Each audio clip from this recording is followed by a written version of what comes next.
bonsoir maa ngi leen di nuyu di leen dalal ci Galaxy Sport tey nag dañoo am ay invité yoo xam ne macha allah comme d'habitude rek waaye dinañu wax ci football wax ci handball ak basket waxit ci li nga xam ne mooy làmb ji ak karaté ak sensei Yatma Lo bu ci kanamee ak Doudou Mbaye waaye fi mu toll nii dama leen di présenter ñi nga xam ne ñoom ñoo toog ci plateau bi ak man ma dooree ko ci coach Moustapha Gueye moom mooy entraîneur ASC Ville de Dakar coach maa ngi lay nuyu di la dalal.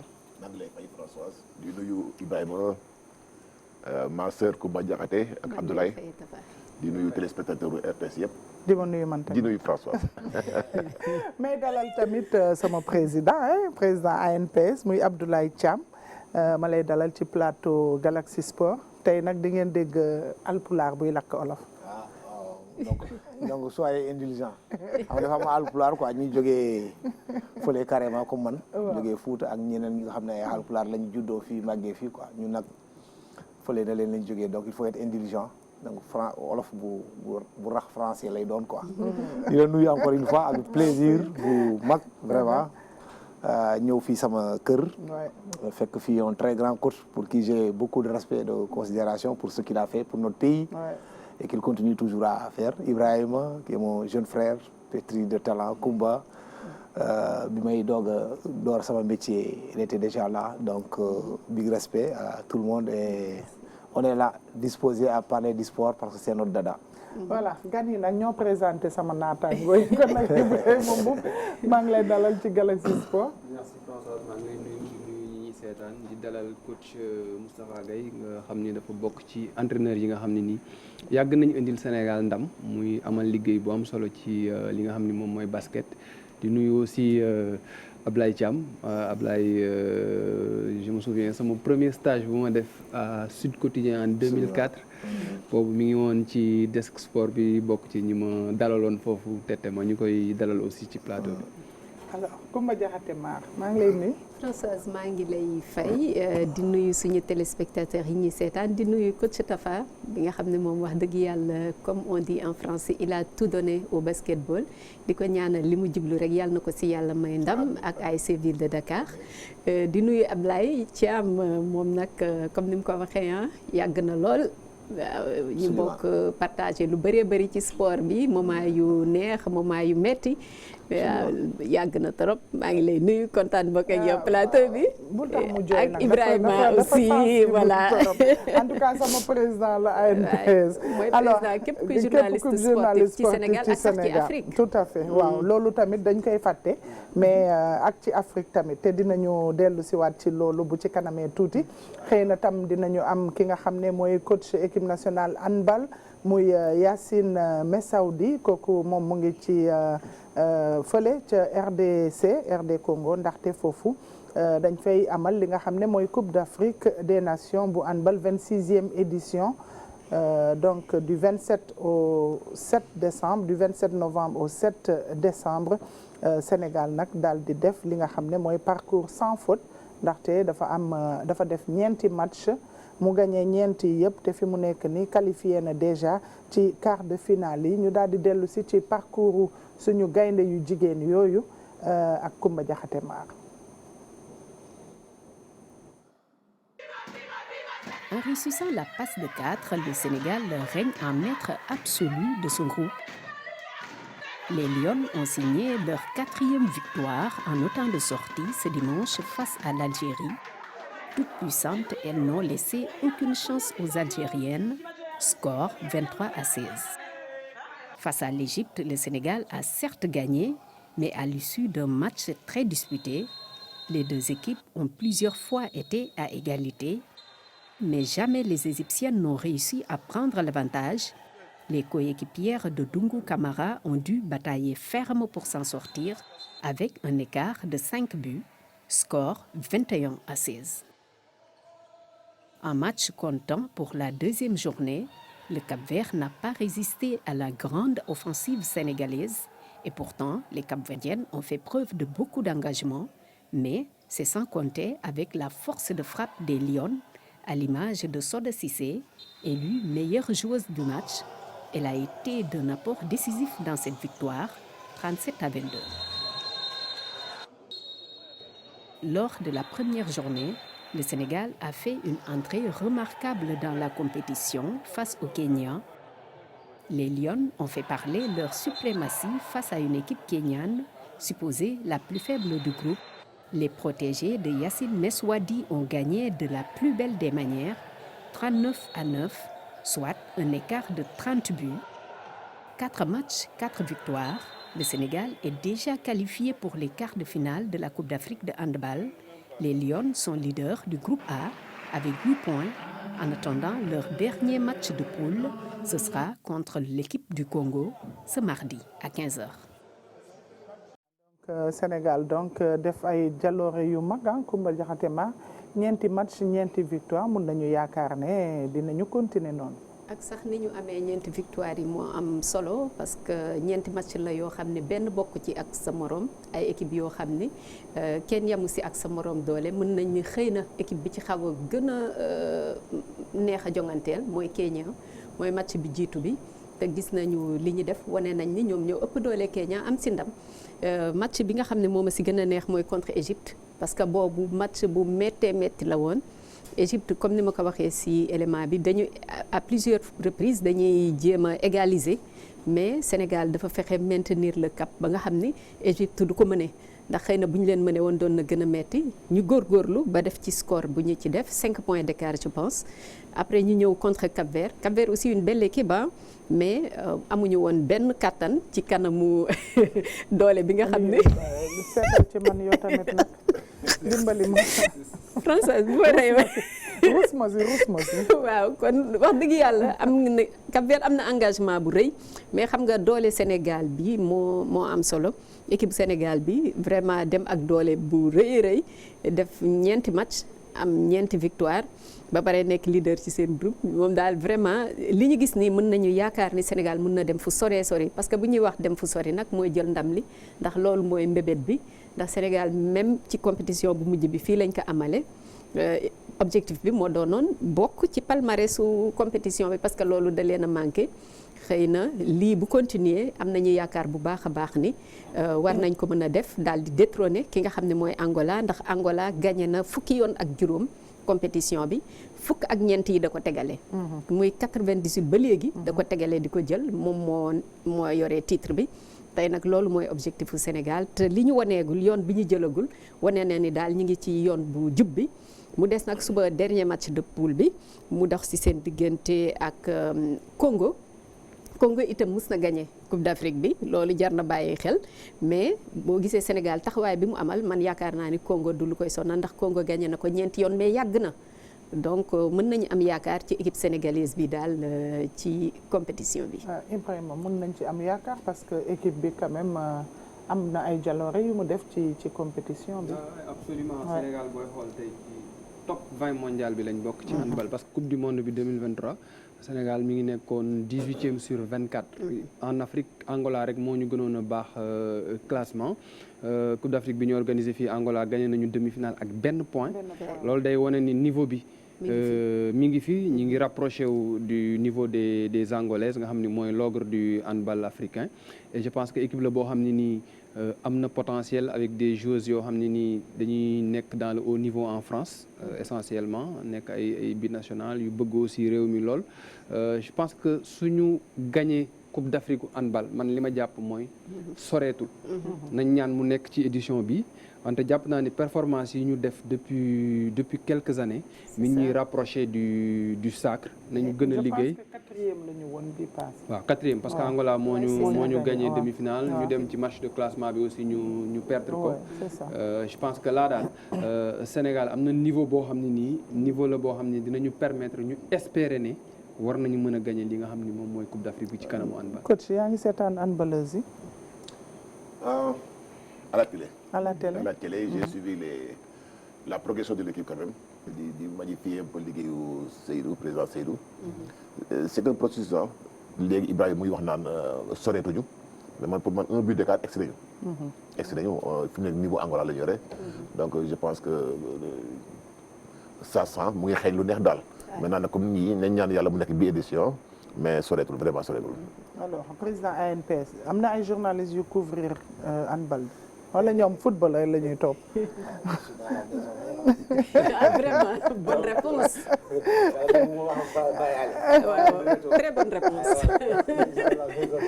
RTS bu demul moom du sud mooy dem donc ça c'est clair donc lu ma mën a wax man je mets le curseur là où il a terminé c'est le président Seydou qu'il faut quand même féliciter parce que handball au Sénégal amoon na fi jaloore dëgg yàlla mais à un certain moment donné on avait touché le fond mais depuis bu mu ñëwee daf ko yëkkati et maintenant performance yi ñuy def nii gis nañ ko ça progresse progression bi nag on est basé sur des jours yoo xam ne ñu ngi extérieur moo ci ëpp solo mais li ma gën a bëgg man mooy que ne ñu dem ba benn moment championnat bi ñu relève ñu kiiwaat ko moo tax nag may ñaan yàlla vraiment ñu réussir ay Jeux olympiques de la jeunesse yu baax parce que le stade Iba Mar Diop buñ ko defaraatee boo xoolee maquette bi il y a une belle part boo xam ne réservé nañu ko athlète handball donc loolu bu ñu ko defaraatee mun na am cette discipline là mu gën a décoller en tout cas c'est tout le mal qu'on lui souhaite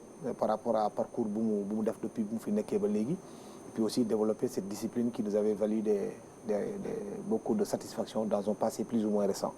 et François loolu moo dafa am solo parce que handball effectivement amoon na fi ay jaloore te loolu bu ko waxee daf ñuy xalaatloo surtout le handball féminin daf ñuy xalaatloo de grandes dames ku mel ni Safiatou Diatta yàlla na ko yàlla yërëm moom vraiment boo ko xooloon handball ngay gis léppam handball la def na lu bëri ci handball bi nekkoon na sax directeur technique national Nafi seen naa ko ci vidéo bi muy ànd xale yi loolu lu baax la ñu jël ñu mel noonu parce que Nafi moom tamit joxe na lu bari mu ñëw gën a dooleel xale yi ak ñoom xadis yi ñooñu ñëpp def nañ fi ay jaloore ci discipline bi voilà en tout cas demain bu suba incha allah Sénégal Congo dina nekk ci bu ñetti waxtu jotee ñu topp rek loolu ndax Sénégal moom qualifié na ba pare ndax wax nañ ko sànq ñeenti match ñeenti victoire ñu leen di continuer di leen ñaanal ndax ñu gën a dem ci compétition bi ci lu gën a kawe ba dem ci podium bi léegi xaw ma ndax régie dinañu am coach bi bon amaguñ ko donc Kumba dañuy dem continuer rek di dem ci tableau classement yi poule A ak poule B. waaw ñu commencé Françoise ak poule A bi nga xam ne moo ñu gën a concerné Sénégal gis nga ko moo ko jiite juróom-ñeenti poñ Égypte moom ak Congo à égalité ku nekk am juróom-benni poñ Algérie ak Cap-Vert itam égalité ku nekk ñaari poñ Kenya moom bokkatul éliminé nañ ko moom la Sénégal dóor ci ndorteel li pour wax leen rek ñeenteelu place bi jongante bi dina metti lool Sénégal ak Congo bi nga xam ne mooy deuxième kooku match la ak itam Égypte ak Cap-Vert Égypte Cap-Vert bi nag dafa nar intéressant parce que xam nga Égypte ak moom dafay soxla gën a dëgëral taxawaayam si jongante bi Algérie itam dina gën a dëggal boppam ndax moom ñaari poñ la am moom ak Cap-Vert donc loolu mën nañ ni duel à distance la nar a nekk entre Algérie ak Cap-Vert ndax groupe bu nekk ñeenti équipe ñoo ciy qualifié ci groupe B bi foofu itam Angola comme ni ñu ko doon waxee mook Sénégal daanaka ñoo yam doole ginnaaw ñeenti match yi ku ci nekk am nga juróom-ñeenti poñ Cameroun ak RDC ñu am juróom-benni poñ Tunisie ak Guinée aussi ñoo nekk ñoom it ñu ngi ba tey ci buuxante bi pour am ndam moo tax match suba yi dina am solo ndax RDC Angola kooku choc la parce que RDC dafay bëgg dëggal boppam ci ñetteelu place bi Angola moom baax na ba pare comme Sénégal Guinée ak Ouganda waaye beneen choc bi mooy Tunisie Cameroun parce que Tunisie dafay xeex pour rester ci ñeenteelu place bi te du yomb ndax Guinée moom it mi ngi teg bët tuuti même si benn poñ la am mu war a daje nekk ak Cameroun bi nekk ci ñaareelu place bi mu nar a nekk jongante yu neex suba. Cameroun moo nekkoon finaliste ci édition. exactement voilà. moo jëloon troisième voilà moom xaw na tàmm compétition.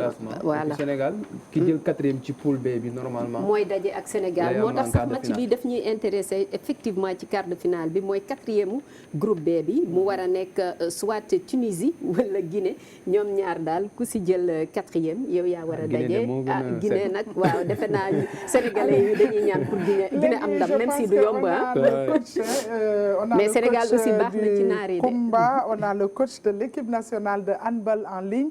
Bonsoir coach. Bonsoir.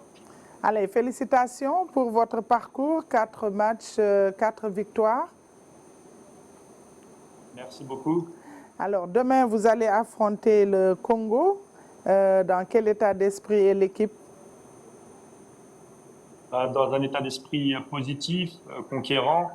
On ne sait pas encore quel adversaire on affrontera en quart de finale, mais on joue les matchs les uns après les autres avec une volonté à chaque fois de l'aborder avec un esprit positif pour gagner. Donc, on espère faire un bon match contre le Congo, finir le plus haut possible et on verra quel adversaire nous sera servi en quart de finale par la suite. Alors, quels sont les objectifs fixés, puisqu'on sait que le handball sénégalais avait échoué au pied du podium lors de la dernière CAN. Et pour cette CAN, quel est l'objectif visé? Là, on est dans une phase de reconstruction. Donc, c'est vrai que le président de la fédération, Seydou Diouf, nous a mis dans les meilleures dispositions pour relancer un nouveau cycle. Il y a eu l'arrêt de pas mal de joueurs historiques. Donc, on est parti, je dirais, un peu dans l'inconnu pour cette CAN. L'idée, c'est vraiment de construire un groupe sur la durée. Donc, on n'a pas eu de pression particulière et d'objectifs extrêmement précis. Pour autant, le groupe est très ambitieux, le staff est travailleur et on a tous envie de revivre à minima une participation au championnat du monde. On sort d'une excellente Coupe du Monde effectuée en Suède et pour grandir, on serait tous ravis de pouvoir revivre une telle aventure. Et vraiment? Coach, bonsoir. Bonsoir. Selon vous, qu'est-ce qui nous manque pour challenger une équipe comme l'Angola et enfin gagner ce sacre continental? Les Angolaises ont la particularité de jouer ensemble, de se regrouper toute l'année. Déjà, c'est pas notre cas au quotidien. On a des joueuses qui évoluent en Afrique, d'autres en Europe, mais on a plus de difficultés que l'Angola à pouvoir réunir. Ils ont 2 clubs où il y a 80% de leurs joueuses qui y participent. Donc déjà, c'est pas le même modèle. Et ensuite, à l'intérieur de l'équipe, des profils de tireuses notamment. C'est ce qui nous manque actuellement, des joueuses capables de marquer de loin. Kumba? Oui, coach, bonsoir. Bonsoir. Alors, vous dites que vous gérez match par match, mais là, on sait que vous êtes déjà qualifié, vous êtes leader du groupe et que demain, vous avez un match presque sans enjeu, hein, juste conforter votre place de leader. Mais est-ce que quelque part, vous ne pensez pas au match de quart de finale entre la Tunisie et la Guinée? Le choix du coach, c'est quelle équipe? En fait, c'est un peu plus complexe parce que le match de demain, si on le gagne pas, on finira pas premier et on jouera du coup notre adversaire que la Guinée et la Tunisie. Ça sous-entend que ça devient un match à enjeu. Aujourd'hui, vraiment, le match de demain c'est lui qui va déterminer notre adversaire. Il y a 4 adversaires potentiels, effectivement, à l'heure actuelle. Et si on gagne contre le Congo, ce sera Guinée ou Tunisie. Si on perd contre le Congo, ce sera Cameroun ou RDC. Donc, par conséquent, le match de demain, c'est un match qui va compter, qu'il faut aborder avec beaucoup de motivation et de sérieux. Voilà, donc vous avez match demain à 15h GMT. Nous allons vous laisser vous reposer et puis on va vous souhaiter bonne chance pour la suite et on suivra le reste de la compétition. Merci infiniment pour votre soutien. Merci. Allez, bonne chance à nos Lions. On va parler benen Coupe d'Afrique tamit bu ñu am fii ci Sénégal muy Coupe d'Afrique des clubs de basket féminin. Donc suñu dëkk Sénégal dina ko abriter du 6 au 15 décembre muy 28e édition te ki ñuy représenté muy ASC Ville de Dakar. Coach, naka ngeen di waajalee compétition boobu foog naa ne c'est la 2e fois ngeen di participer. C'est ça. Ouais. C'est la 2e fois ñuy participer waajal nañ ko nag ni ñuy yaakaar ne mooy bu baax bi. def nañu étape de préparation yëpp. def nañu préparation physique bi quand même joué nañu 7 matchs amicaux avec des équipes cadettes ay góor. Bon xale yi sont très motivés. Et ensuite, remercier un peu l'État du Sénégal bu ñu accordé pour l'organisation de la CAN au Sénégal.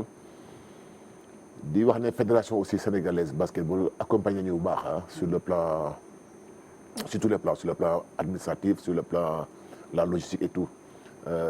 di wax ne la mairie conseil municipal bi les dirigeants vraiment ils n'ont législé sur aucun moyen équipe bi mu ci conditions yu baax ce qui fait que wàccaay bi léegi parce que jeex na ñu ngi ci dernière droite bi di jublu ci dalal gan yi pour mën a jongante ak ñoom. donc fukki équipe ak ñaar ñooy participer ci jongante bi. waaw normalement. alors yéen lan mooy seen objectif ci campagne bi. gagner bon kuy organiser da nga bëgg gagner. da nga bëgg gagner donc boo ko jàppee match par match rek di jéem a naxante négocier parce que bu ñu fàtte ne aussi dañu bëri ay xale ci équipe yoo xam ne xamuñu la compétition africaine. mais club bi suñu club buy màgg la bu nekk en mutation bu ambitieux quand même bu ambitieux bon am benn plan programme ça fait 10 ans que je suis là à la ville de Dakar et depuis lors équipe baa ngi franchi ay paliers di remercier un peu les dirigeants les supporters mais Coupe d'Afrique des clubs champions bii dafa doon baromètre pour ñun parce que ni ñu tàggat suñu équipe bi ni ñu ko configuré unité basketball local bi la boo seetee ñun benn étranger la ñu am muy benn américaine Andrea Case parce que secteur boobu dañu am un peu déficit ñu wut benn renfort foofu mais c'est des sénégalaises yi joué Ville de Dakar plus Fatou Pouy plus Fatou Diagne renfort Fatou Diagne ñëw na. mais c'est des sénégalaises. oui bien sûr. bon plus maintenant les 3 maliennes qui sont dans le championnat sénégalais donc man loolu mooy baromètre pour man évaluer un peu le niveau de notre basket par rapport à ce qui se fait un peu en Afrique. Ibrahima. à part AS Ville de Dakar yan équipe yi nga xam ne war nañ leen mën a xaar ci compétition bi AS Ville de Dakar mooy organisé à domicile sûrement ci équipe yi ñuy xaar lañ bokk mais est-ce que am na yeneen équipe yoo xam ne nii tamit jàpp ngeen ni ñii dañuy nekk de potentiels concurrents pour le sacre. waaw équipe égyptienne yi ñi championne d'Afrique donc ñoom ñooy ëmbale équipe yi ñu gën a xaar mais boo seetee compétition bi ni mu demee léegi dafa mel ne comme basket bu African League bi rek. équipe bi dañuy renforcer wu y a 4 équipe bu ne am nga possibilité de renfort de 4 expatriés donc doo mën a xam nu ñu ñëwee. donc tout dépend de casting bi tout dépend de ñi ñuy recruter mais en général Nigéria équipe yu baax la ñuy am égyptiennes yi encore les camerounaises congolaises ivoiriennes yi compétition bu ubbeeku la daal bu ubbeeku la. les équipes de Kigali muy REC ak APR qui mettent beaucoup d'argent dans le basket donc mais comme je disais à mes joueuses man son problème du ñeneen ñi mooy ñun notre identité ce que nous savons faire et ce que nous voulons faire donc am nañu bëgg-bëgg boo xam ne képp ku taxaw suñu kanam tey mën nañoo jogante yow les yeux dans les yeux pour mën a ut ndam. gis nañ tamit choix bi ngeen def mooy jouer à Marius Ndiaye. plutôt qu'à Diamniadio choix boobu lan ngeen ci jublu. En tout cas quand ils m'ont demandé mon avis j'ai choisi Marius Ndiaye. et les dirigeants aussi ont choisi pour donner plus d'engouement plus de popularité voilà et je pense que c'est une bonne idée très bonne idée. mais foofu ngeen di entraîner. waaw fa la ñuy entraîner waaw. Kumba. waaw merci Françoise waaw coach Tafa tey gis nañu nga siiwal fukk ak ñaar ñi war a jongante compétition bi est-ce que mun nga ñëwaat ak ñun ci critères de sélection yi parce que gis nañ ni que meneuses yi ñett nga si jël am nga ñaari arrière jël ñetti ailière ak 4 pivots.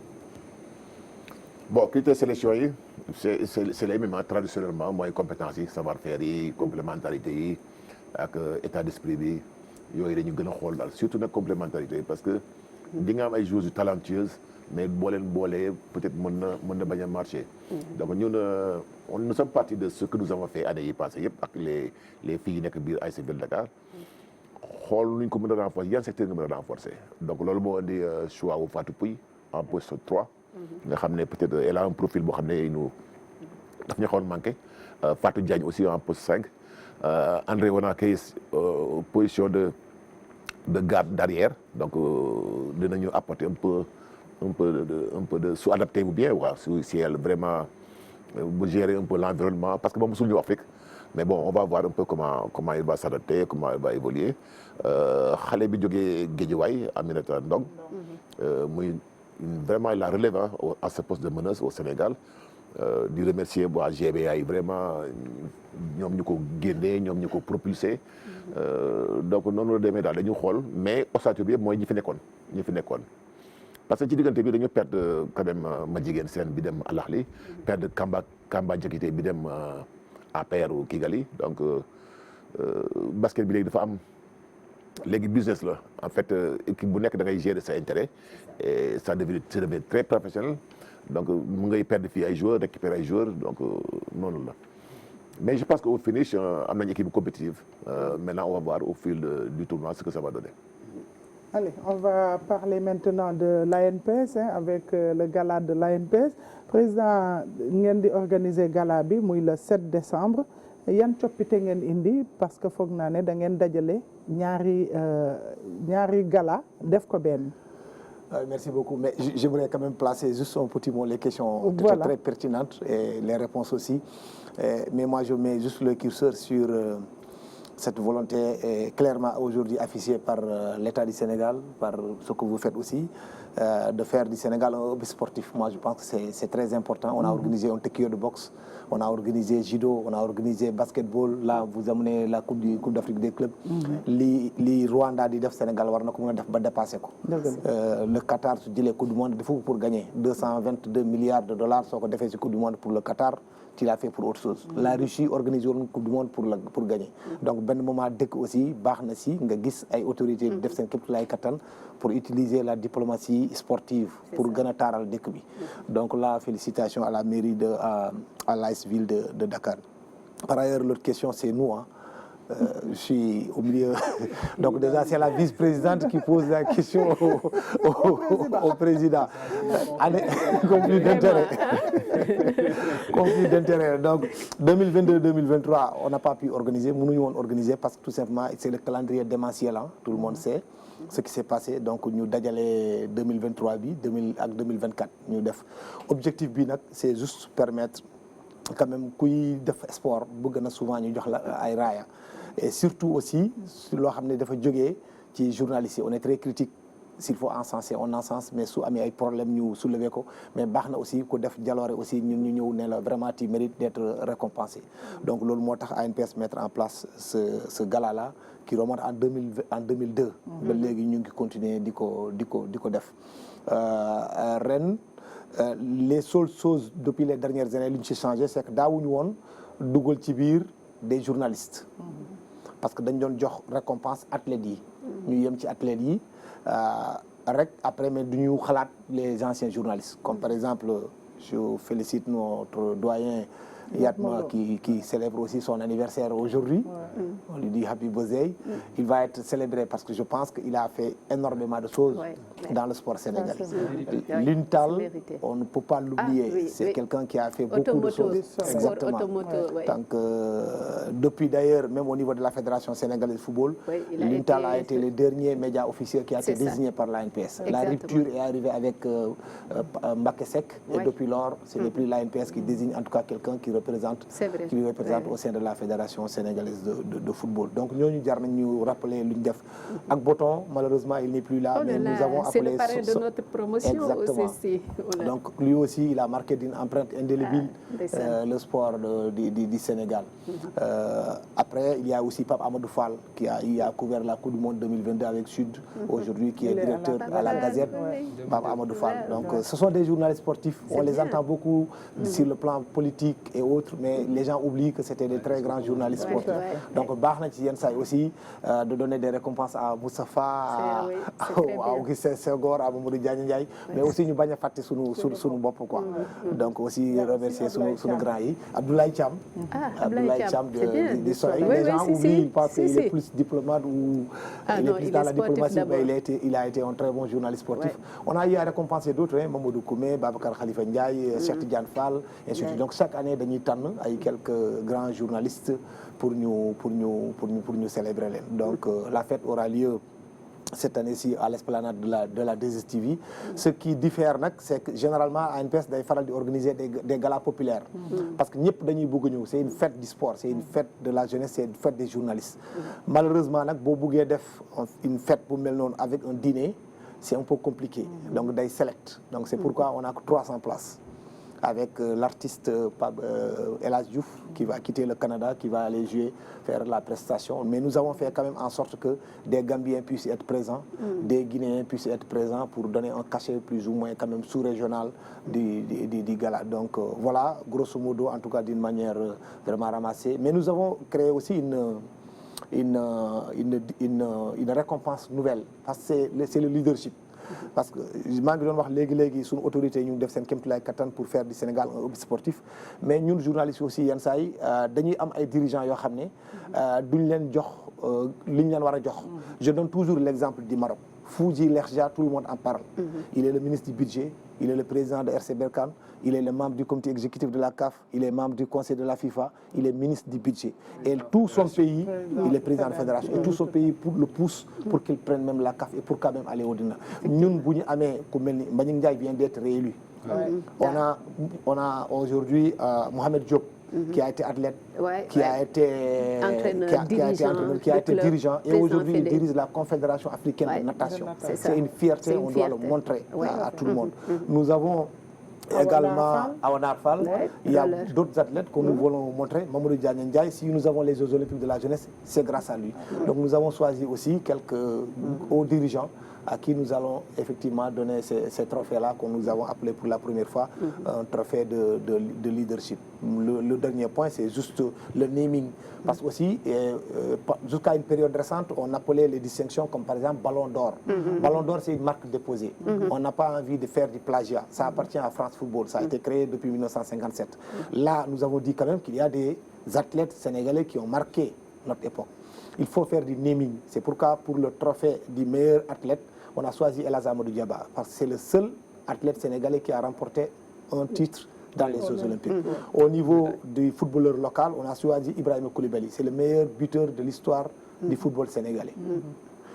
Au niveau de la lutte, nous avons choisi Abdourahmane Ndiaye Falang. Ah, c'est bien. Maintenant, on a des problèmes avec la lutte sans frappe. Moi, je ne suis pas trop lutte, vous savez, les tout couleurs, la d'or. Donc ça, c'est pour les sérieux. Donc j'attends qu'ils me choisissent qui est le meilleur. Jusqu'à présent, on cherche depuis 2 ans avec nos grands. Je crois, François, c'est ça, hein, les trucs de miming, les innovations. Mon père, d'où le poser la question, il y a conflit d'intérêts. Des trophées spéciaux. Oui, il y a des trophées spéciaux aussi, parce que généralement, li am solo ci yëf yi, les gens ils oublient que l'ANPS mooy désigné. Par exemple, yenn seen rédaction day voté, la rédaction de Sud voté, rédaction yi. Ñun ce qu'on fait, c'est qu'on sélectionne durant l'année quelles sont les meilleures performances. Et sélection bi aussi duñu yem ci ñun journalistes, on couvre, oui, mais dañuy déplacé wu. suñu waree tey jii wax ci karaté mënuñu bañ a woo Sanché il explique bu ñu jógee foofu dañuy dem ba ministère des sports on voit le directeur de la haute compétition ñu ne rek récompense yi ngeen am année yëpp quelles sont les meilleures performances bu ñu paree sélection bi ñu jébbal ko journalistes yi les rédactions sportives 32 rédactions ont voté ñooñu bu ñu voté nag 10 points 5 points 3 points ba 1 point on fait le cumul ñu xool nag rédaction yi si kan la ñu porté son choix lu moo tax nag ñu désigner les meilleurs buñ boo defee nag quand tu sélectionnes tu élimines. Par exemple, il y a eu beaucoup de bruit et moi, ça me fait plaisir. Parce que même Ballon d'Or France Football, à chaque fois, ou bien le trophée de la FIFA, chaque fois que beaucoup gagnent, Renji, Yagini, tu as entendu Rodri, pourquoi il a gagné, pourquoi pas c'est Vinicius. D'autres disent pourquoi Samuel Eto'o Suisse n'a jamais gagné. Il n'a jamais gagné parce que Samuel Eto'o est tombé sur Lionel Messi. Il ne peut pas gagner. Le monde de cette saison, il y a un seul match de Lionel Messi qui le noie. Aujourd'hui, si je lui, François Mendy, qui a remporté le trophée El Hadj Amadou Diaba, par exemple, les handisports. Ils ont été bons lors des Jeux paralympiques. Mais si je leur donne un trophée spécial, si je leur donne ils ne vont jamais être récompensés. Ils vont être noyés. Donc c'est ça. D'ailleurs, la lutte, c'était un seul trophée. On mélangeait les lutteurs avec frappe et les lutteurs sans frappe. Et on s'est rendu compte que c'est tout le temps la lutte avec frappe qui passait. On a dit c'est quand même important de valoriser aussi ceux qui font la lutte simple. Là, ils nous demandent encore un 3e trophée. La lutte, ils nous disent non, mettez encore un trophée pour la lutte olympique. C'est la même chose qu'avec le football local. Le football local, on faisait tout simplement un trophée pour le football. Et à chaque fois qu'on mélangeait ceux qui évoluent dans le championnat et les joueurs étrangers, ils ne vont jamais gagner. Quand Sadio Mané, tu le mets avec n'importe qui ici, il gagne. Donc on a dit, mais quand même, il faut valoriser ce que nous faisons au niveau local. On a scindé les parties en deux. On fait un trophée pour les joueurs évoluant à l'extérieur et les joueurs évoluant dans le championnat national. Et paradoxalement, à chaque fois qu'on a désigné un joueur local, l'année suivante, il trouve déjà un contrat à l'extérieur. Est-ce que c'est l'ANPS? Est-ce que c'est juste par... voilà. En tout cas, c'est un temps plein. dafa laaj xaalis budget bi ñaata la ak nan ngeen di def pour tirer moyens yi pour mën a def organisation bu parfaite. Bon, l'ANPS moom existence am parce que c'est une association boo xam ne ñu ngi nii tous les journalistes ils cotisent 100 francs par mois. A commencé par Ibrahima Mboup. Su ma ko waxee tout le monde me regarde comme ça, mais c'est la vérité. Françoise, elle est là, elle a été trésorière pendant presque 13 ans. 100 francs par mois la ñuy cotiser. Donc aujourd'hui l'argent on l'a qu'avec l'État du Sénégal. C'est quand il y a des compétitions, l'État du Sénégal nous subventionne. Subvention bi peut-être doo ko utiliser lépp dans une phase finale de Coupe d'Afrique ou de Coupe du Monde et après ça te permet de fonctionner. On a aussi des fédérations qui soutiennent l'ANPS. La fédération de football en fait partie, le comité olympique en fait partie, la fédération de basketball et il y a quelques sponsors que je ne vais pas citer ici pour ne pas faire de la publicité. Et des mécènes aussi. Il y a beaucoup de gens comme des Cheikh Tidiane Seck, comme Abdoulaye Fall, et ainsi de suite, qui à chaque fois qu'on organise, on les écrit des lettres de soutien et après ils apportent à l'association. Voilà. Allez, on va revenir à vous tout à l'heure, mais en attendant, je vais remercier Ibrahima Mboup et puis demander à Fat Savané de venir et on va parler de la Ligue professionnelle avec la première défaite de Teungueth FC bi championnat bi dooree ba léegi Teungueth FC ñu ngi soog a lajji 2-1 ci kanamu Oslo. Donc club rufisquois boobu deuxième la woon balaa match bi waaye tey bi ñu lajjee nag ci kanamu Oslo bi nga xam ne ñu ngi soog a ñëw ci Ligue 1 bi ñuy occupé nag la 3e place ñu dellu si ci match bi ak Fatoumata Savané ak Fatou Bintou Ndour. Teungueth FC mi nekk champion en titre daal dina am defetam bu njëkk fële ca dëkkam gannaaw ba ko Oslo daanee 2 ball ci benn ci juróom benneelu championnat bi. Gone Rufisquois yi daal dinañu am mbetteel loolu kile di Yoro Sarr moo ubbi score bi gannaaw ba mu dugalee benn ball ci deuxième mi-temps bi. Le but de Yoro Sarr. waa Oslo nag taxul ñu bàyyi benn yoon Bob Gueye daal di dàbbali ñaareelu but bi 69e minute jotee. Teungueth FC nag moom mi nekk ci bopp championnat bi daal di wone boppam ci njeexintalu jongante bile. mu nekk défaite bu njëkk ci waa Teungueth FC bi championnat bi tàmbalee ba léegi ñoom sax ñu jël ñetteelu place bi daal di am fukki poñ ak benn. Oslo FA bi nekk ñaareelu ndamam ci saison bi mu nekk performance ci académicien yi di waa Oslo gannaaw ba ñu jëlee 9e place bi. Voilà, donc Teungueth FC donc ñu gagné ko 2-1 ñu toogandi ci 6e journée résultat yenn résultat Ligue 1 bi Dakar Sacré-Cœur moo dóor Ouakam 2-0 Teungueth FC wax nañ ko sànq Oslo FA moo ko dóor 2-1 Casa Sport ak AGEL ñu def match nul 0-0 Linguère ak Guédiawaye Football Club ñaari bal fu nekk donc match nul AS Pikine tamit moom tamit ak Jamono def 0-0 GF ak Sonacos moo dóor GF 2-1 HLM US Gorée tamit moom moo dóor HLM 2-1 Jaraaf ak Walidane def 1-1 tey classement bi nag gis ngeen ne Gorée moo nekk ci kaw ak 13 points Gorée moo ñëw ci tête du classement topp ci Jaraaf ak Teungueth FC Dakar Sacré-Cœur topp ci waaye ci suufu tableau bi ñu gis ne Casa Sport moo ci nekk ak Linguère ak Jamono Fatick. Fatmata Savané maa ngi lay dalal. ma lay fay François di nuyu ñu ñuy seetaan nuyu également suñuy invité Moustapha Gueye ñu ngi lay dalal président ñu ngi lay dalal bu baax. alors 6e journée bi nag ñu am fukki but ak juróom-ñaar la ñu dugal ci Ligue 1 bi. c'est important defe naa depuis début championnat bi voilà ñu ngi am plus de 10 buts à chaque journée tey ñu ngi ci 6e bi je pense que ça veut dire tout simplement que qualité effectif yi ñu ngi koy gis ci championnat national bi et que attaquants yi ñu ngi wane seen bopp même bu nekkante défenseurs yi itam taxaw nañu seen wàll mais li gën a important mooy ñuy gis spectacle te defe naa temps yi match yi nga xam ne ñu ngi koy seetaan am na spectacle li des rek xëy na mooy championnat national bi ñu koy seetaan seetaan itam fii ci télévision nationale parce que xam na ñoo xamante ne ñu ngi xaarandi chaque week-end ñu gis au moins benn match boo xam ni ñu ngi koy teg ci sunu championnat ñun tamit ñu mën leen ko proposer. allez ñu dem ci Ligue 2 professionnelle AS Saloum ak Stade de Mbour def match nul bal dugul bal ndam dikkul comme niñ koy waxee waaye match bi neexoon na lool mu nekk nag première sortie ASC Saloum ci Stade Lamine Gueye bi nga xam ne dañ ko tëjoon depuis ñaari at ñu ubbi ko nag ñoom ñu daal di def seen match supporters yi nag ñëw fa macha allah ñëw di pousser seen équipe waaye amul victoire waaye am nañu benn point de nul boo xam ne loolu am na solo torop Saliou Seck moo ñu koy tegtal. AS Saloum Stade de Mbour muy jongante bu am solo ci ñaari club yi lii nag daa tombeel Saloum yi dalloo stade bi nga xam ne nii dañ ko doon defaraat fii nag mën nañu wax ne sax askan wu bëri ñëwoon nañ ngir fekkee jongante bi. loolu da ci am solo équipe boo gis dooleem public am la tey jii buñ kon nee ñëw suñu premier match jël ñu fi defet nii lañ fi jël boo xoolee tey jii booy ñu joxew parce que public moo leen poussé je pense que dans l'avenir war nañ fi am ay victoires yu bare bare donc je pense que loolu c'est important.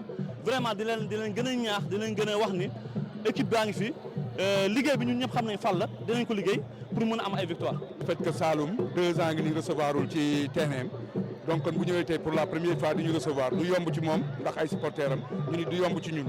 jongante bi nag yombul woon ñii di waaye Saloum ñoom ñoo njëkk am occasion ci ñetteelu simili bi waaye nag bal bi daa jaar ci kaw ci la waa Stade de Mbour fipp nag. ci coup franc bi nga xam ne nii Papa Daouda Ciss moo ko dóor Aliou Ba da ko génnee ci corner yi lii nag mooy wane ne pàcc bu njëkk bi kenn mënul sa morom ndam demul ndam dikkul la. bi ñu ñëwaatee nag ci biir terrain bi AS Saloum moom moo dominé waat simili njëkk yi waaye nag dugalul ci loolu ci le Stade de Mbour jërëjëf yi wane beneen xar-xaram waaye nag dugalkat bi nga xam ne nii moom mooy Amadou Bousso raté na lu bëri. manque de lucidité ci xale bi. parce que bu amoon lucidité bal yooyu ñaar yooyu yëpp mënoon na ko dugal mais dañuy retourner pour jéem ci liggéeyaat pour la prochaine fois pour beneen yoon quoi waaw. muy jongante bu neex boo xam ne nii ndam demul ndam dikkul. match bu am rythme sax bu am taxawaay ci ñaar côté yëpp boo xoolee ñaar équipe yëpp défensivement dafa am loo xam ne liggéey nañ ko ñun tey jii boo xoolee suñu équipe bi 6 journées yàlla def que je touche du bois ñu def jël benn but côté boobu je pense que rien à dire défensivement. mais offensivement nañu continuer liggéey parce que aussi attaque nekkul lu yomb dugal bii nekkul lu yomb défendre gën a yomb que dugal but et je pense dinañ ci liggéey durant toute la semaine. AS Saloum léegi nag moom moo jël fukkeelu place bi am juróom-ñaari poñ waa Stade de Mbour nag ñoom ñu ngi ci ñaareelu place bi am fukki poñ ak ñaar. ah voilà donc AS Saloum Stade de Mbour 0-0 waaye en tout cas pelouse bi moom rafet na torop ma daal di leen tegtal ay résultats ASC Bambey moo dóor Duc 1-0 Amitié FC ak Thiès FC ñu def 1 but partout ASC Cambérène Étoile Lusitana 2-0 Douane Ndiambour 1-0 Jambar NGB 3-1 RS Yoff AS Kaffrine 0-0 et puis Esamaay moo dóor Seneps Thiès 3-0 mu nekk fukki but ak ñett moom la ñu dugal ci journée bi ci Ligue 2 classement bi nag daal di confirmer AS Kaffrine ci tête du classement bi avec 11 points Stade de Mbour également mooy deuxième avec 11 points troisième ASC Cambérène et ci suufu tableau bi ñu am Duc Jambar 14e 15e RS Yoff et puis Amitié FC mu nekk 16e ak 2 points ñu daal di continuer nag di dem ci li nga xam ne mooy signature partenariat entre comité d'organisation waaw balaa boobu Fat Savané ñu daal di wax ci Premier League bi ndaxte Nicolas Jackson il s'est bien illustré ce week-end à l'occasion du match Chelsea Aston Villa. Oui, effectivement Nicolas Jackson dugal li nga xam ni moom mooy 9e but wam ci championnat bi depuis bi mu dooree bokk ci ñi nga xam ni ñoo gën a xarañ jamono ji seen match contre Aston Villa ñi ngi door 3-0 moom nag mi ngi marqué rek ci ndoxteelu match bi presque ci 22e minute bi ba tax nag wane woon na boppam bu baax a baax ba tax nag saa su ne rek ñu ngi koy xaarandi et à chaque match ci 6 derniers matchs yi moom mooy ubbi score waa Chelsea mu mel ni kon sunu gaynde bi moom mi ngi ci forme bu exceptionnelle te dañ koy ñaanal loolu mën a déteindre ci équipe nationale en tout cas commencé na si dugal on espère tout simplement que buy ñëwaat dina indiwaat li ni mel ci mois de mars incha allah. Alors il inscrit son 8e but Ablaye Thiam. Il a été désigné meilleur joueur par l'ANPS de la saison. Il a été. C'est lui le meilleur joueur de l'ANPS pour le meilleur joueur de l'ANPS. En tout cas, on le félicite pour ça. Ouais. Et on rappelle que Chelsea est 3e avec 25 points derrière Arsenal et Liverpool pour la Premier League que vous suivez, Fatoumata Savané, pour nous. Alors, signature de partenariat entre le comité d'organisation des Jeux olympiques de la jeunesse et le ministère de l'Éducation nationale, un partenariat en direction des joutes sportives et culturelles que notre pays aura l'honneur d'abriter en 2026. C'est un reportage de Jacob Nir et Tanda Ndiaye. Fii ci siège comité olympique et sportif sénégalais ministre de l'éducation nationale dal di ñëw nag ak ñi nga xam ni ñooy collaborateur am dal di nag ñëw ci wetu président du CNOS Mamadou Diagne Ndiaye le président bu comité d'organisation Ibrahima Wade ak ñi nga xam ni ñoom la ñu àndal ñoom nag dal di nañu dugg ci liggéey bi wante avant signature bi Mamadou Diagne Ndiaye dal di na jël yëf yi.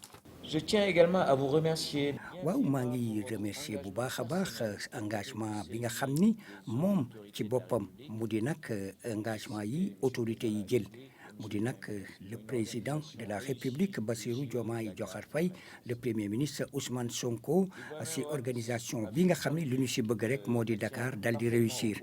Ibrahima Wade dal di na ma rendre compte ci accueil bi nga xam ni moom nañu dal di def ci surtout délégation bi nga xam ni moo di bu COJOJ bi nga xam ni ñëwoon nañu di leen visiter yéen ci ministère boobule ñu wax rek ni yëf yi moom partenariat la boo xam ne bi fii mu nekk yi am nañu ci yaakaar bu baax a baax ndax nag liggéey bi nga xam ni sunu ñaari équipe yi def nañu ko. Pour jeter les bases de ce partenariat que nous concrétisons aujourd'hui. waaw président comité olympique nag moom dal dina rafetlu bu baax a baax li nga xam ni moom le ministre bi def mu di engagement personnel am nekk nag ministre de l'éducation nationale moom nag am na lu mu ruusal. Sénégal incha allah moom mooy aye war a organiser donc Jeux olympiques ou jeunesse bi en Dakar 2026 mu nekk nag ay waxtu ak activité yu am solo ci sport.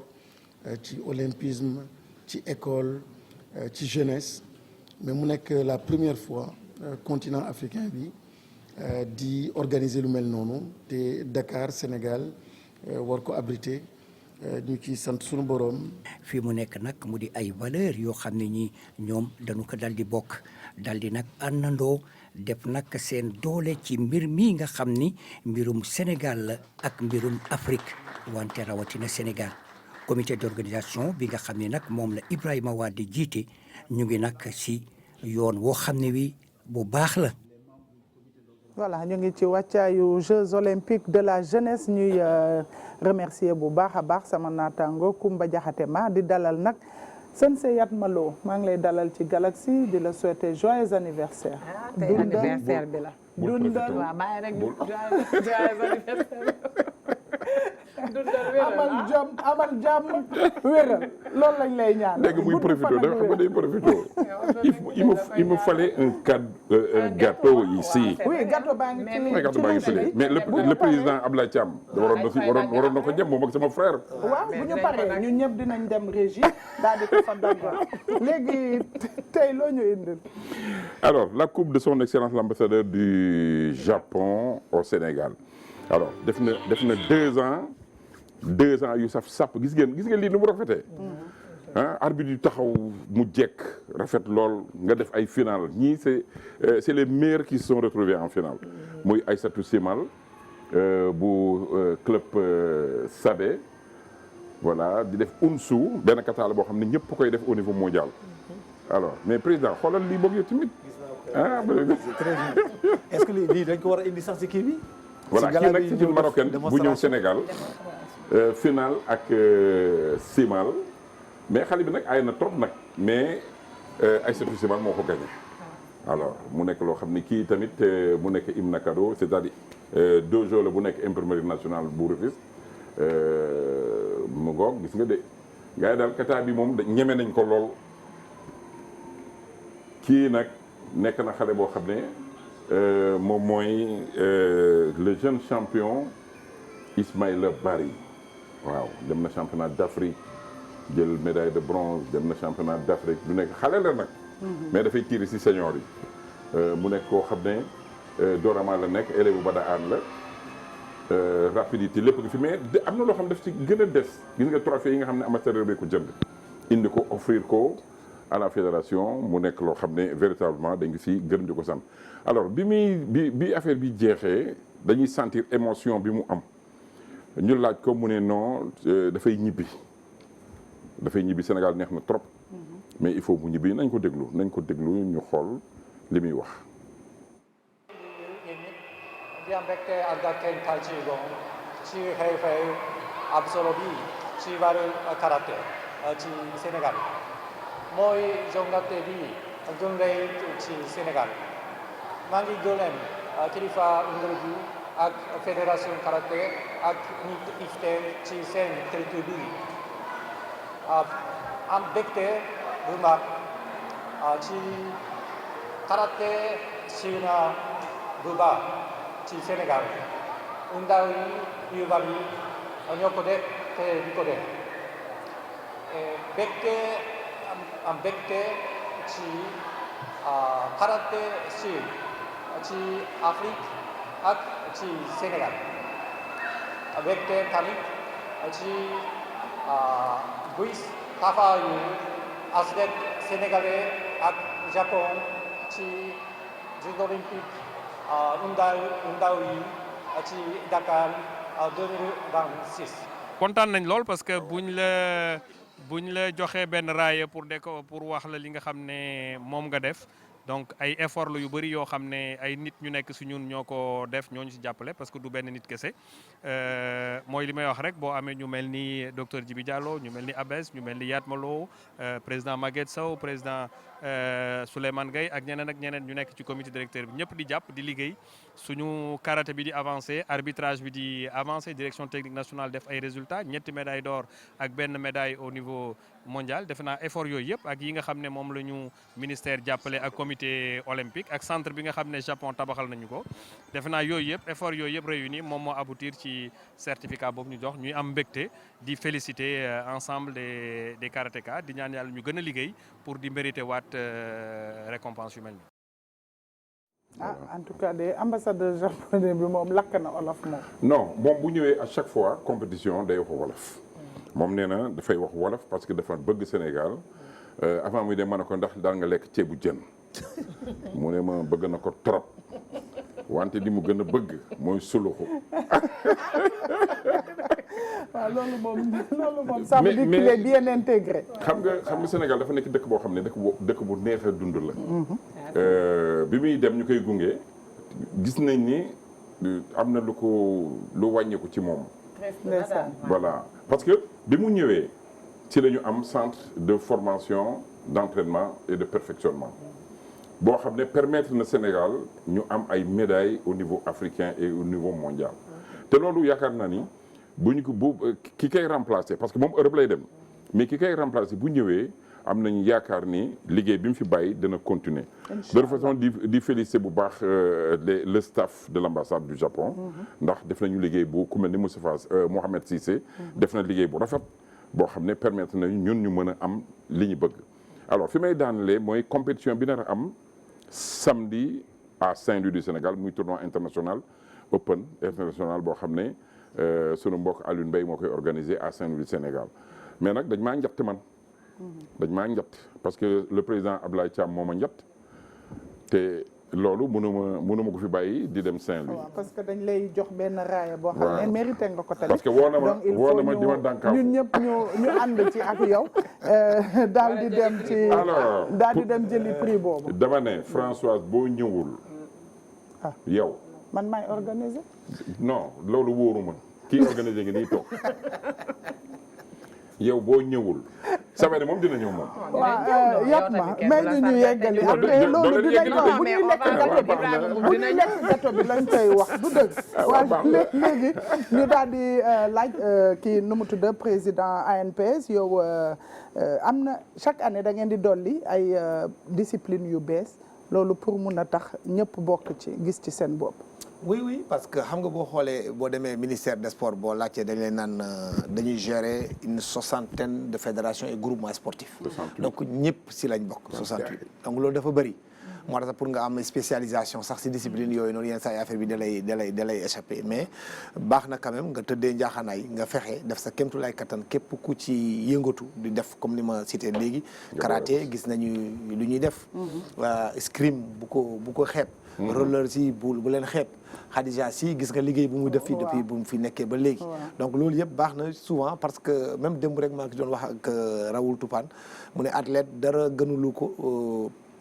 mu def performance nga yëkkati benn raaya nga jox ko soo xoolee léegi Nicolas Jackson moom lañ désigné le trophée de Jules François Bocandé mais chaque jour su fekkente ne tu es connecté sur Instagram chaque jour da koy publicité da koy génnewaat donc ça lui fait plaisir ça fait dëkkam la jógee journaliste yi cœur lay am football féminin c'est vrai que UFOA rek la ñu gagné mais il faut ñu leen di jox aussi prix d'encouragement loolu moom cri du cœur la te foog naa ne yeneen gala yi dinañ ko def incha allah absolument Fatmata Savané ma remercier la ñu daal di dalal ki nga xam ne laaj xëy na benn coach ci préparation bi parce que xam naa ne li muy def Dakar la engagé également parce que moom équipe am Dakar la nekk xam nañ ni maire de Dakar dina jàpp ci liggéey bi mais équipe am dafa nekk particularité boo xam ne dafa jël 5 fois championnat du Sénégal jël coupe du maire jël coupe de la ligue jël li nga xam ni mooy coupe championnat du Sénégal de sorte que équipe Dakar ville defe naa tey Dakar bi yëpp ñoo ci war a ànd maanaam capitale sénégalais bi ñoo leen war a tey ji encouragé tey ban taxawaay la mairie bi am mais également ñi nga xam ne ñoo yeneen club yi ban taxawaay la ñu am pour accompagner la ci compétition bu mag bi. merci beaucoup Fatou Bata di rafetlu taxawaayu mairie bi ndax projet bi foofu la jógee je pense que buñ ko comme Abdoulaye l'a dit c'est une façon de rendre visible un peu ce que les gens font à l'intérieur ndax organiser dafa doon jafe mais opportunité de recevoir 11 équipes africaines mu doon une grande fête du basketball bu ñu bëgg a def du 6 au 15 maire bi vraiment def ci moyens yëpp vraiment li ci war yëpp def na ko tey chaque jour ñu ngi recevoir des messages d'encouragement des équipes de Dakar du Sénégal donc mu doon vraiment une fête du basketball national may invité ñëpp nag ñu ñëw ci dal supporter encourager ñaaral seen équipe pour mu am ndam mais dans le fair play defe naa ni boo amee ay gan yu mel noonu war nañu wane une meilleure image une très bonne image du basket sénégalais déjà le stade a été refait rafet na trop macha allah na nit ñi ñëw civilisé vraiment ñu seetaan ñu supporter et que yàlla ma ñu ndam incha allah ndaxte bii passé quart de finale ngeen yemoon te Mozambique moo leen gagné woon léegi ñu ngi ñaan ngeen dem ba finale wala boog ba demi finale chaque année ngeen yokk merci beaucoup Fatou Savané na sargal itam journaliste yi nga xam ne dañuy yëngu ci wàllu sport parce que ay jàmbaar lañu itam surtout ñi nga xam ne ñooy nekk ci terrain ils sont 5 naa ngi nii léegi ma dalal ki nga xam ne mooy Doudou Mbaye Doudou Mbaye ziar naa la maa ngi lay bàyyi ci place bi la régie si on peut avoir le jingle de la lutte bàkk bi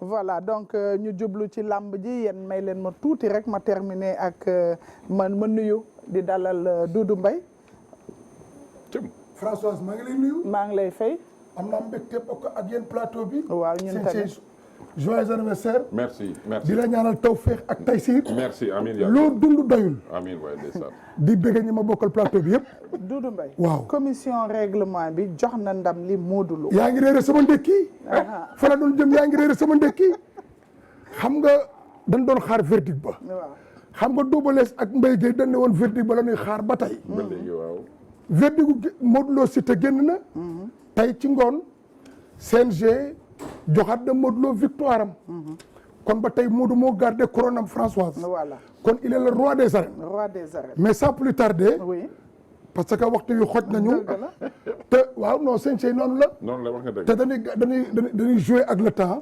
Moustapha Gueye maa ngi leen nuyu.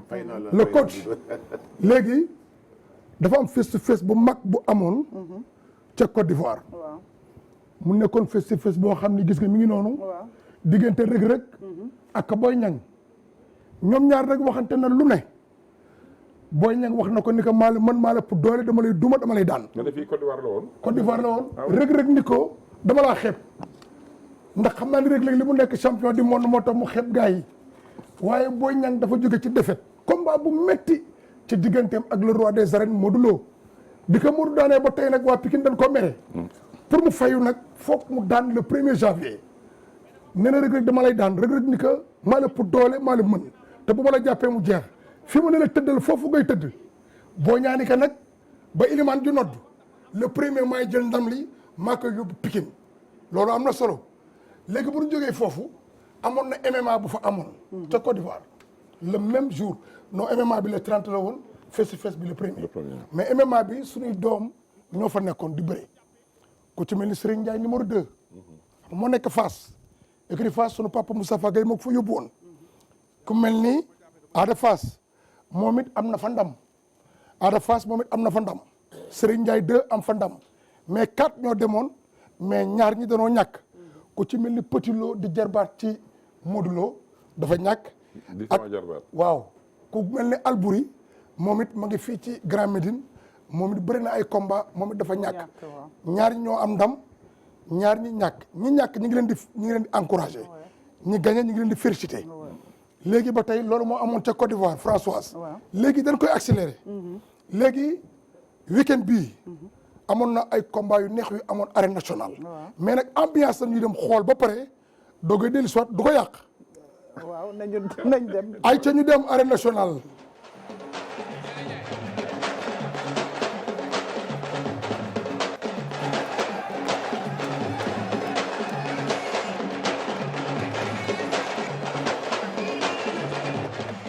Calki ak Pakatas moo jërë ñun Calki moo nu wan gannaaw ñaari mbër yaa ngi doon jàppante nañu ñoom ñaar ndeysaan jàppante nañu ñoom ñaar ay waaye ma ngi ko doon bëgg daan mu bañ ma ngi koy wër jargandel nañu ñoom ñaar daan na ko laa ilaaha illallah Pakatas daan na Calki Pakatas daan na Calki Pakatas daan na Calki jël bi rëy na lamb ji gis naa temps yi am na ay soppite waaw effectivement dañ ko gën a bëgg a parfaire rek parce que xam nga comme dañoo nekk ci gouvernement bu bees bu bëgg jubal ak jubbanti ñun aussi dañoo bëgg a imiter loolu moo tax ñuy defee nii waaw. teel a commencé teel a yàq teel a taal teel a ñibbi. teel a ñibbi. waaw benn côté d'accord na benn côté si ñun arrangé nañu mais est-ce que arrangé na promoteur bi ak ay parrain woo ma lamb dafa bëri ay bagages loolu ñun arrangé nañu ñun suñu côté parce que da ngay dem teel a ñibbi waaw mais côté promoteur bi mënu maa taxaw place promoteur bi. mais loo ci munti dégg borom date yaa ngi ñëw le 12 incha allah. ngay waaj lu rëy 15 décembre la. le 15 décembre incha allah rabbi muy lamb ji nga xam ne diggante Baye Mandiaye la ak Siteu bu Anta ay xale ñoo koy bëre ki ko tëgg xale la.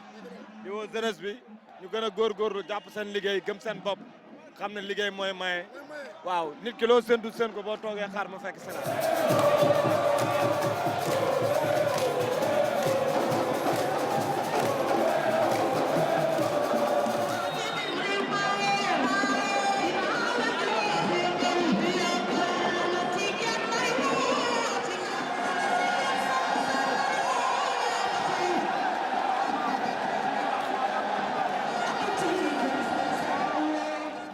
ñoom ñaar jàppati ñoom ñaar laa ilaaha illallah xale yi ñoo mën a bëre waay xale yi ñoo mën a bëre laa ilaaha illallah daan na ko jël bi rey na daan na ko ay tamit noonu arbitre baa ngi waaj a sifflé Matar Diouf mooy arbitre bi ne ndax pare ngeen Caatu Moussa Diouf moo na woon gannaaw Caatu Moussa Diouf moo na woon gannaaw ak Bébé Jali moo jar ak ñun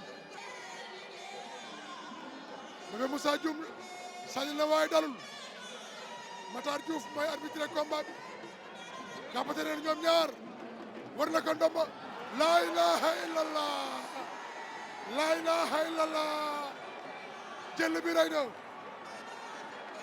Caatu Moussa moo daan abi sifflé na Amza Caatu Ndakaaru ñi ngi xeex est-ce que kaw bi am na xaaral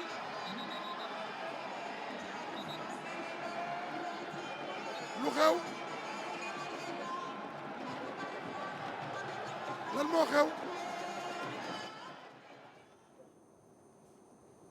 voilà Doudou Mbaye sama yaram tàng na li des bare na waaye comme temps benn xoj maa ngi leen di jaajëfal bu baax waaw di bëggee toute la population sénégalaise ñu doon seetaan yëpp di leen jaajëfal di bëggee suñu invité ci plateau bi waaw Moustapha maa ngi leen nuyu kon ci kontaan naa ci yow sëñ Cheikh Yatma Lo waaw happy birthday to you alors bu jaajëfal info bu gaaw waaw parce que fi mu nekk nii xam nga Souleymane Gueye dafa nekk commission juridique Ismaïla Ba nekk président commission technique dugal nañu Ndoumbé Fall dans la commission comme secrétaire adjoint à la commission d'arbitrage.